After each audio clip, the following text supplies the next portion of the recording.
Hey everybody, this is James, and today we have a 10-game slate that starts at 1:30 Eastern. This slate is pretty interesting, though there is some weather concerns likely, so do make sure to check close to the slate. Before I get started though, can you guys smash that like and subscribe button? Okay, so we have a lot of games on this one, and pitching is really rough today, as nobody's very consistent, and there are some of the better pitchers are against really tough matchups, so let's get into those pitchers here. We'll start with Nola for Philly. He is facing Miami today. He has been inconsistent all year, but this matchup does give him some upside. In 4 of his last 6 games, he's had wins and had decent fantasy point games.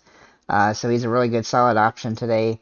Lizardo from Miami is also in play, though he does have a tough matchup against Philadelphia, who does have some potential.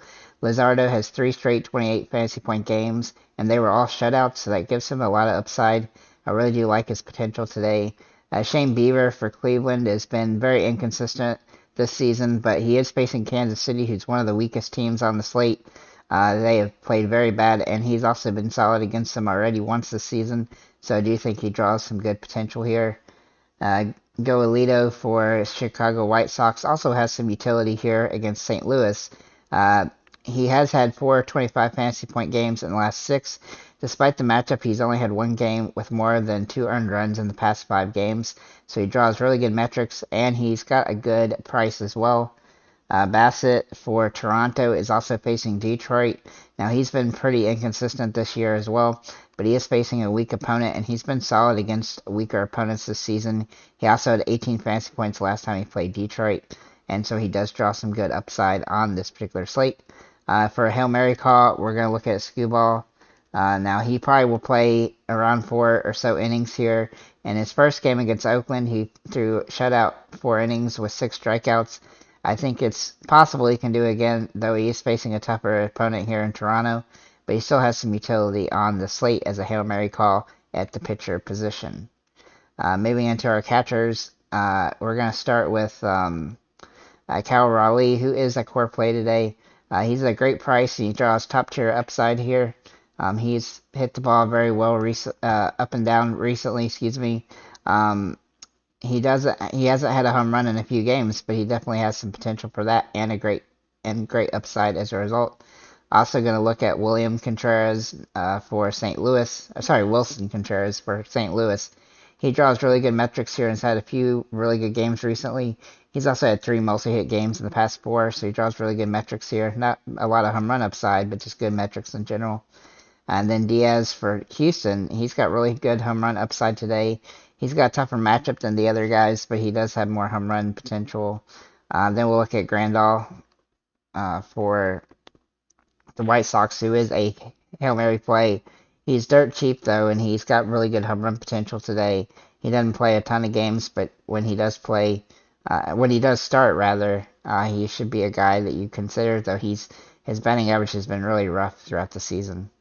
Maybe also consider options JT Realmuto, Shea Langurlays, and William Contreras as well. Moving into the first base here, Matt Olson has some really good upside here for Atlanta as he draws really good metrics here. His matchup isn't perfect, but his home run upside is good, and he's been hitting very well recently. He's had a bunch of 20 fantasy point games lately as well. We'll also look at Ryan Noda, who is very cheap here for Oakland. I don't think I typically use Oakland guys, but he draws really good metrics for this game.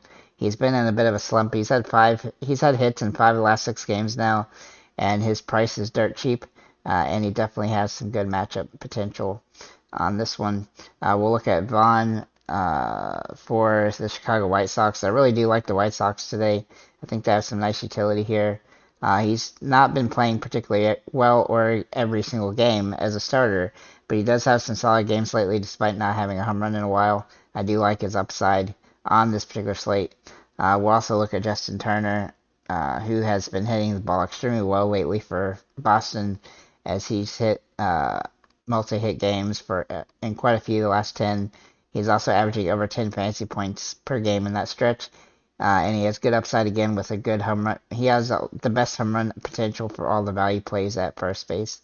You could also consider Vlad Jr. and Alec Boom at this position. Maybe in second base, we'll look at Nolan Gorman for St. Louis. Now, he's had a few games recently where he draws great matchup metrics. He's also been hitting home runs this season. The batting average has kind of fallen off, but he still draws really good upside here. Julian for Minnesota here has really improved recently. He's hitting the ball a lot better. He's also had 3 games over 10 fantasy points the past 4 and 2 home runs. The metrics are off the charts for him today. He draws really good upside and good potential here. What was that? Then we'll look at Gabby Torres for New York Yankees as he draws some good metrics here. Though he's probably overpriced for his potential today, but he's still had some solid upside recently. Also consider Nico for the Chicago Cubs, India for the Cincinnati Reds, and Colton Wong for Seattle. We'll look at third base here and look at Jose Ramirez for Cleveland as he draws really good, inconsistent metrics here. He's got a lot of upside today, and Cleveland looks really solid, but his price is somewhat hard to roster as a result of his being super expensive. Nolan Arenado is also in play for St. Louis. He's been really crushing it recently, over almost 13 fantasy points a game to the last 10. He's also got a bunch of multi-hit games, which gives him some nice utility. Then we'll look at Eugenio Suarez, who I really do like today for Seattle. I think Seattle's a really solid stock, and they got some cheap options. His price makes him very interesting with his upside. He's also hitting the ball pretty well recently, averaging almost 9 fantasy points a game. You could also consider Alex Bregman, Chris Morel, Alec Boom, Matt Chapman, Rafael Devers, and Ehua De La Cruz at this position. And Ehua De La Cruz can only play third base now on DraftKings. Bo Bichette for shortstop is in play for Toronto. He draws some good metrics here, though he's been inconsistent and he's been in a bit of a slump. But he has nice home run potential today, and he is averaging almost 8 fantasy points a game lately. Tim Anderson has also been kind of in a slump. His price is a little bit harder to deal with today since he's been so low in the batting average, but he does have good potential and has some high risk, high rewards upside here. He's not really going to have much home run upside though. Ahmad Rosario is also in play. He doesn't have any home run upside either, but in 5 of the last 7 games, he's been over 7 fantasy points, and he's had 4 over 14. He's hitting well and is really worth the risk look today. J.P. Crawford is also in play for Seattle as he draws really good metrics here, and he's very cheap. He also has some home run potential on this particular slate. You can also consider Matt McClain and Willie Adames at this position. In the outfield, we're going to look at Luis Rivera Jr., who is a core play today, though he is so expensive.